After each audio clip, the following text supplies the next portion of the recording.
Hi students, welcome to my channel RD Tuition and Tutorials. இன்னைக்கு பாத்தீங்க அப்படின்னா 10th standard மேக்ஸ்ல எக்ஸசைஸ் 3.17ல இருந்து 5th சம் வந்து பார்க்கலாம். இதுல A அப்படின்னு சொல்லிட்டு ஒரு மேட்ரிக்ஸ் வந்து கொடுத்துருக்காங்க. Then find the transpose of minus A.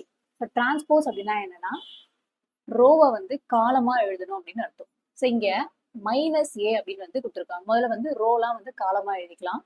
So இது எல்லாமே ரோலையா ஹரிசாண்டலா இருக்கிறது எல்லாமே இதெல்லாமே வந்து காலமா வந்து எழுதிக்கலாம். ரூட் 7 3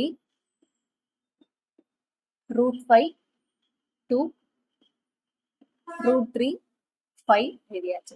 இப்போ மைனஸ் ஏ அப்படின்னு கொடுத்துருக்காங்களே எங்கெங்கெல்லாம் பிளஸ் வருதோ அது வந்து மைனஸா மாத்திக்கணும். இங்க பிளஸ் ரூட் 7னா இது மைனஸ், இங்க மைனஸ்ல இருக்கு, அப்ப நம்ம அதை வந்து பிளஸ்ஸா எழுதிக்கலாம். அடுத்து மைனஸ் ரூட் 5 அப்படின்னு இருக்கு, அப்ப இது வந்து பிளஸ்ஸா வந்து எழுதிக்கலாம். அடுத்து ரூட் 3 வந்து மைனஸ் அப்படின்னு மாத்திக்கணும். அடுத்து minus 3 plus 3 plus 2 minus 3 minus 5 plus 5 அப்படின்னு எழுதிக்கலாம்.